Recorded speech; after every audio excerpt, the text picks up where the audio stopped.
తాకట్లో ఉన్న మీ బంగారాన్ని విడిపించి ఆ రోజు ఆన్లైన్ రేటుకి కొంటాం. Sharma gold company. నమస్కారం, సుమన్ టీవీకి స్వాగతం. నేను మానస. శ్రీ వీరబ్రహ్మేంద్ర స్వామి వారి ఉపాసకులు, కాలజ్ఞాన ప్రవచనకర్త, ప్రాచీన ప్రశ్నాశాస్త్ర సంఖ్యాశాస్త్ర నిపుణులు బ్రహ్మశ్రీ కృష్ణమాచార్య గురువు గారు సిద్ధంగా ఉన్నారు. వారితో మాట్లాడదాం. ఇప్పుడు గురుగారు నమస్కారం అండి. జై వీరబ్రహ్మ, జై గోవింద బాబుజీ. నమస్కారం అమ్మ. గురుగారు, ఈ విశ్వావసునామ సంవత్సరంలో నిజంగా చాలా ప్రమాదాలు జరుగుతూ ఉన్నాయి. ప్రాణ నష్టం ఎక్కువగా జరుగుతుంది. మొన్న చూసుకున్న అహ్మదాబాద్ ఫ్లైట్ క్రాష్ అవ్వడం వల్ల 242 మంది చనిపోవడం, ఇంకా చిన్నపిల్లలు కూడా ఎంతో మంది అంటే నీటి ప్రవాహంలో వాటర్లో పడి చనిపోవడం, లేదంటే ఏదో ప్రమాదాల్లో పిల్లలు చనిపోతున్నారు, పెద్దవాళ్ళు చనిపోతున్నారు. ఇప్పుడు మీరు మొన్న వారం ప్రిడిక్షన్ చెప్పారు, వార ఫలాల్లో కూడా చెప్పారు ఇలాంటి ప్రమాదాలు ఇంకా జరిగే అవకాశం ఉంది అన్నారు. అహ్మదాబాద్ లో కూడా జరిగింది, మహారాష్ట్రలో కూడా జరిగింది. చాలా మంది చనిపోతూ ఉన్నారు. ఇవన్నీ ఇలా ఎక్కువగా ప్రాణ నష్టం కలగడానికి, ఇంత ఎక్కువ పెద్ద మొత్తంలో ఇంత పెద్ద పెద్ద యాక్సిడెంట్స్ జరగడానికి గల కారణాలు ఏంటంటారు? తద్వత్ విశ్వావసావద్ధే మధ్యే సక్షాగ్య వృష్టయ ప్రచురా చోర రోగాచ్చ నృపాలోప సమన్విత అని విశ్వావసు నామ సంవత్సరానికి పేరు. ఏమేం జరుగుతాయి? సస్యములు మధ్యస్థంగా వృద్ధవటంతో పాటుగా కొన్ని రకాలైనటువంటి రోగాలు, కరువు కాటకాలు, ప్రమాదాలు, ఇవన్నీ కూడా విశ్వావసు నామ సంవత్సరంలో జరుగుతాయని ముందుగా మనం చెప్పుకున్నాం. ప్రత్యేకించి నిన్న మొన్నటి కార్యక్రమంలో మళ్ళీ మనం గ్రహగతులను అనుసరించి ఇలాంటి ప్రమాదాలు చోటు చేసుకుంటాయని మనం చెప్పాం. 12వ తారీఖు జూన్ మాసం 2025 చరిత్రలో కని విని ఎదుగుని రీతిలో నాకు తెలుసు భారతదేశంలో ఇదే మొదటిసారి. ప్రపంచ దేశాల్లో కూడా ఇంత పెద్ద ప్రమాదం ఇప్పటి వరకు జరిగిందో లేదో. ఫ్లైట్ లో వాళ్ళందరూ చనిపోవడంతో పాటు స్టూడెంట్స్, మెడికోస్ కూడా చనిపోయారు. ఇలాంటి ప్రమాదం ఇంతమంది, ఇన్ని వందల మంది చనిపోవడం సరిగ్గా నాకు తెలిసి 113 సంవత్సరాల క్రితం 14వ తారీఖు ఏప్రిల్ మాసం 1912వ సంవత్సరంలో టైటానిక్ అనేటువంటి ఒక షిప్ సుమారు 1517 మంది సముద్రంలో చిక్కుకుపోయి గళ్లంతైనటువంటి సంఘటన మనందరికీ కూడా తెలుసు. ప్రపంచంలో 100 సంవత్సరాలు దాటిపోయినప్పటికీ, ఒక శతాబ్దం అయిపోయినప్పటికీ టైటానిక్ పేరును మనం ఇంకా వింటూనే ఉంటాం. ఆ ఇన్సిడెంట్ ని మనం గుర్తు చేసుకునే ఉంటాం. 12వ తారీఖు 6వ మాసం 2025 భారతదేశంలో ఎయిర్ ఇండియాకు సంబంధించినటువంటి ఈ బోయింగ్ విమానం 242 మంది ప్రయాణికులు, 10 నుండి 12 మంది సిబ్బందితో కూడినటువంటి మొత్తం ఈ విమానంలో ఇన్ని వందల మంది చనిపోవడంతో పాటు ఒక్క వ్యక్తి మాత్రమే బయటపడ్డాడు. కేవలం విమాన ప్రమాదం జరిగి అందులో ఉన్నటువంటి వ్యక్తులు చనిపోవటమే కాదు, అది ఒక మెడికల్ కాలేజీకి సంబంధించినటువంటి హాస్టల్ ప్రాంగణంలో ప్రమాదవశాత్తు అది కూలిపోవటం, అక్కడ కూడా 10ల సంఖ్యలో చనిపోవటం. ఇవన్నీ ఎందుకు జరుగుతున్నాయి? ఇది వాయు సంబంధమైనటువంటి ప్రమాదంగా లెక్కేసాం, పక్కన వచ్చాం. మనం చెప్పుకున్న వారఫలాలు చెప్పుకుంటున్నటువంటి సందర్భంలో ఈ జూన్ మాసం మొదట్లో మరికొన్ని వాయు సంబంధమైనటువంటి ప్రమాదాలతో పాటు జల సంబంధమైన ప్రమాదాలు, వంతెనలు కూలిపోవటం, బ్రిడ్జులు కూలిపోవటం. నిన్న మొన్న మన భారతావనిలోనే మహారాష్ట్ర సమీపంలోని ఒక బ్రిడ్జ్ కూలిపోవటం వల్ల 10ల సంఖ్యలో గల్లంతయ్యారు, 5-6 చనిపోయినటువంటి దాఖలాలు మనం విన్నాం. ఉత్తరాఖండ్లోనే ఎక్కడో అనుకుంటారు మళ్ళీ ఒక హెలికాప్టర్ కు సంబంధించినటువంటి ప్రమాదాన్ని కూడా మనం చూస్తున్నాం. ఇవన్నీ ఎందుకు జరుగుతున్నాయి, ఇలాగే జరగడానికి గల కారణం ఏమిటి అన్నటువంటి విషయాల్ని మనం విశ్లేషించుకుందాం. ప్రస్తుతం ఈ జూన్ మాసం 2025వ సంవత్సరం. ఈ జ్యేష్ఠ మాసంలో ప్రస్తుతానికి ఇప్పుడు ప్రమాదం జరుగుతున్నటువంటి ఈ వారంలో ఉన్నటువంటి గ్రహాల యొక్క గోచార వశాత్తు ఉన్నటువంటి పరిస్థితులను మనం చూస్తే, మేషంలో శుక్రుడు, వృషభంలో రవి, మిథునంలో బుధ గురువులు, సింహంలో కుజకేతువులు, ధనుస్సులో చంద్రుడు, కుంభంలో రాహువు, మీనంలో శని. ఇది ఖచ్చితంగా 12వ తారీఖు 6వ మాసం 2025 మధ్యాహ్నం 1:30 కన్యా లగ్నం. ఈ కన్యా లగ్నాన్ని అనుసరించి వివిధ రాసుల్లో ఉన్నటువంటి గ్రహ సంపత్తి. గ్రహణాల గురించి మనం వింటూ ఉంటాం. సూర్యగ్రహణం, చంద్రగ్రహణం, రాహుకేతువులు అన్నటువంటి గ్రహాలు చంద్రుడిని, రవిని అడ్డగించేటువంటి ప్రయత్నంలో, లేదా మన పరిభాషలో మింగేశారంట, ఆ సందర్భంలో గ్రహణం ఏర్పడింది అంట. గడిచినటువంటి వారం 10 రోజులుగా మనం చెప్తున్నటువంటి అంశం, కుజకేతువులు ఇద్దరూ కలిసి సింహరాశిలో ఉన్నారు. గ్రహణాలు ఎవరికి ఏర్పడతాయి? రవికి చంద్రుడికి, అంటే సూర్యుడికి చంద్రుడికి గ్రహణాలు ఏర్పడేటువంటి సందర్భాన్ని మనం చూస్తున్నాం. సింహరాశికి రాష్ట్రాధిపతి అయినటువంటి వాడు ఆదిత్యుడు, రవి, సూర్యుడు. అక్కడికి కేతు వెళ్ళాడు. అలాగే కేతువు యొక్క పరిస్థితిని మరింత తీక్షణం చేయడానికి అంగారకుడు కుజుడు కూడా వెళ్ళాడు. మాధ్యమాల్లో, సామాజిక మాధ్యమాల్లో తెలిసినా తెలియకపోయినా పిశాచ యోగం పేరుతో కొన్ని వీడియోస్ ట్రెండ్ అవుతున్నాయి. తెలిసిన ఆస్ట్రాలజర్స్ చెప్పనివ్వండి, తెలియని వాళ్ళు చెప్పనివ్వండి, మనం కూడా చాలా మంది పిశాచ యోగం అంటే ఏమిటని సెర్చ్ చేస్తున్నాం. ఈ కుజకేతువులు ఇద్దరు కూడా సింహరాశిలో రాష్ట్రాధిపతి అయినటువంటి రవి యొక్క క్షేత్రమైనటువంటి సింహంలోకి వెళ్ళటం, మిగతా గ్రహాల యొక్క స్థితిగతులను అనుసరించి చూస్తే ఎప్పుడూ కానీ ఇంత క్రూరమైనటువంటి సమయం రాదు. అంగారకుడు కుజుడికి నీటి మీద, నీటి ప్రవాహం మీద, అగ్ని మీద లేదా విద్యుత్ మీద ఆధిపత్యం ఉంది. కేతువుకు విశేషించి వాయు సంబంధమైనటువంటి విషయాల మీద ఆయనకి ఆధిపత్యం కలిగి. విమానాలు అన్నటువంటివి కూడా వాయు సంబంధమైనటువంటి స్థితిగతికి సంబంధించినవి.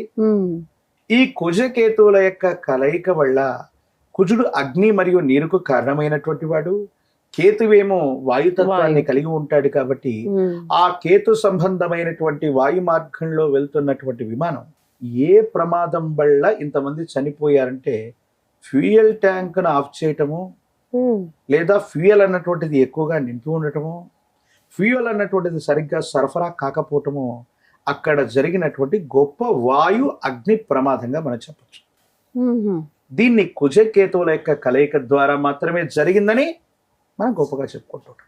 నిన్నటికి మొన్న జరిగినటువంటి మరొకటి, ఒక వంతెన ద్వారా పర్యాటకులందరూ వెడుతున్నటువంటి సందర్భంలో ఆ పర్యాటకులందరూ కూడా ప్రమాదవశాత్తు కింద పడి వంతెన కోల్పోయింది. ఆ జరిగినటువంటి ప్రమాదం కూడా లోయ లాంటి ప్రమాదం, ప్రత్యేకించి నీటికి సంబంధించినటువంటి ఉధృతిలో గళ్ళంతైపోవటం, ఎత్తైనటువంటి ప్రదేశం నుంచి వెళ్ళటం. పృథివీపుత్రుడైనటువంటి అంగారకుడు కేతువుతో కలిసి సింహరాశిలో ఉండటం. అంటే ఏ రాశి వాళ్ళకి ఎక్కువగా వీటి ప్రభావం ఉంటుందంటారు? అంగారకుడి యొక్క నియంత్రణలో ఉన్నటువంటి రాశులు రెండే రెండు. ఒకటి మేషరాశి, 2 వృశ్చిక రాశి. అంగారకుడి నియంత్రణలో ఉన్నటువంటి మృగశిర లాంటి నక్షత్రాలకి అనుకూలంగానే ఉంటుంది. కానీ అంగారకుడికి శత్రు నక్షత్రాలు, అంగారకుడికి ప్రత్యధితారులు, లేదా అంగారకుడికి సంబంధించినటువంటి లగ్నాలు, రాసులతో పోలిస్తే శని సంబంధమైనటువంటి తీవ్రత కలిగినటువంటి రాశులు, లేదా శని ఆధిపత్యం ఉన్నటువంటి మకరం, శని ఆధిపత్యం ఉన్నటువంటి కుంభం, ఈ 2 రాశుల వారికి బాధకారకుడు అవుతాడు అంగారకుడు. ఈ మకర రాశి, కుంభరాశి సంబంధించినటువంటి వాళ్ళు మరి కొద్ది దినాల పాటు విహారయాత్రలకు వెడుతున్నా, విమాన ప్రయాణాలు చేస్తూ ఉన్నా చాలా జాగ్రత్తగా ఉండటం చెప్పదగిన సూచన. ప్రత్యేకించి ఈ ఇద్దరు కూడా ఎక్కడున్నారు? సింహరాశిలోనే ఉన్నారు. ఈ సింహరాశి వారికి కూడా ఒక రకంగా ప్రమాదాలు మన పంచనే ఉన్నట్టు, మన పక్కనే ఉన్నట్టు, ప్రమాదవశాత్తు రాబోయేటువంటి నిమిషంలో ఏం జరుగుతుందో అర్థం కానటువంటి తీక్షణమైనటువంటి పరిస్థితులు ఉండేటట్టుగా మనం భావన చేయొచ్చు. వాటితో పాటు ఏలినాటి శని జరుగుతున్నటువంటి రాశుల మీద కూడా శని ఈ అంగారకుడి యొక్క ప్రభావం తీవ్రంగా ఉంది. ఏలినాటి శని వేటికి జరుగుతుంది? కుంభరాశి, మీనరాశి, మేషరాశి. ఈ 3 రాశుల వారికి కూడా ఏలినాటి శని జరుగుతుంది. శని నియంత్రణలో ఉన్నటువంటి మకర రాశి, కుంభరాశి జాతకులు, ప్రత్యేకించి సింహరాశి జాతకులు, ఈ 5-6 రాశుల వారికి ఇది కాస్త గండ సమయమే.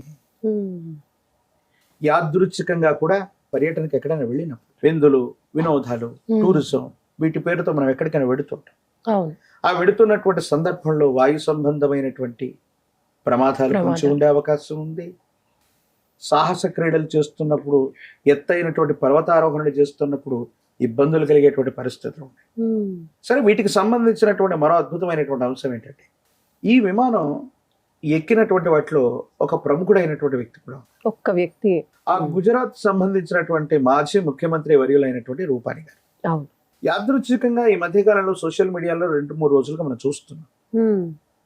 1206 ఉన్నటువంటి నంబర్ని 1206 ఉన్నటువంటి నంబర్ని ఆయనకు సంబంధించినటువంటి మోటార్ వాహనాలు, కార్ల మీద అదే నంబర్ని ఆయన వాడుతూ ఉంటారు. ఆ 1206 మొత్తాన్ని కలిపితే 9. యాదృచ్ఛికంగా ప్రమాదం జరిగింది 12:06. ఆ రోజు ఉన్నటువంటి డెస్టినీ కూడా 9. ఆ రోజు ఉన్నటువంటి డెస్టినీ అంటే ఆ రోజు ఉన్నటువంటి తేదీని, మాసాన్ని, సంవత్సరాన్ని మొత్తాన్ని కలిపి కొడితే వచ్చేటువంటి అంకెని డెస్టినీ అని పిలుస్తాం. ఆ అంకె కూడా 9. అది కూడా కుజుడికి సంబంధించినది. సో 113 సంవత్సరాల క్రితం 1517 మంది ప్రయాణికులతో వెడుతున్నటువంటి టైటానిక్ తర్వాత అంత గొప్ప విపత్తు కారణంగా, అంటే ఇది విపత్తు అనాలి, మరి యాదృచ్ఛికంగా జరిగిందా, దీంట్లో ఏమైనా కుట్రకోణం ఉందా, లేక సాంకేతిక పరమైనటువంటి సమస్య వల్లే జరిగిందా అనేది ఇంకా నిర్ధారణకు రాలేదు. ఏదో జరుగుతోంది దర్యాప్తు. ప్రభుత్వాలు, సంస్థలు వాటిని దర్యాప్తు చేస్తాయి. నాకు తెలిసి ఇలాంటి ప్రమాదాలు ఇంకా ఎక్కువయ్యేటువంటి అవకాశం ఉంది. ఇంకా ఉన్నాయంటారు రాబోయేటువంటి 2 నుండి 6 మాసాల మధ్యలో. ఇలాంటి ప్రమాదాల యొక్క తీవ్రత పెరగటంతో పాటు విద్యుత్కు సంబంధించినటువంటి సబ్స్టేషన్స్ కానీ, ఏమంటారు, విద్యుత్ శక్తికి సంబంధించినటువంటి ప్రమాదాలు కానీ, విద్యుత్ వల్ల ప్రమాదాలు జరిగేటువంటి అవకాశం కానీ, ఇంకా అగ్ని ప్రమాదాలు, జల సంబంధమైనటువంటి ప్రమాదాలు, ఇవన్నీ కూడా పెరిగేటువంటి అవకాశం ఉంది ఇటువంటి గ్రహ సంపత్తుల వల్ల.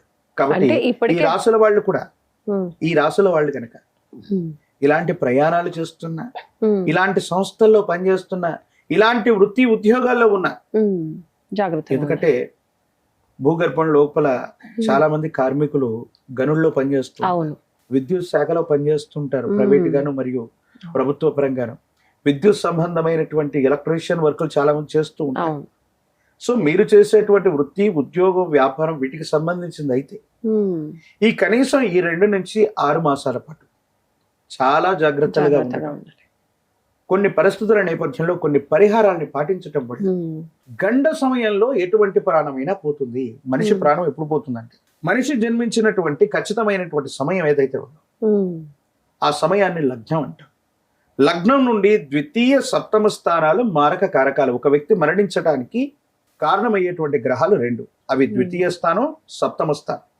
ఈ ద్వితీయ సప్తమ స్థానాలకు సంబంధించిన మహర్దశలు, అంతర్దశలు వచ్చినప్పుడు ఆ వ్యక్తికి మరణం లేదా మరణ సమానమైన కష్టం లభిస్తుంది.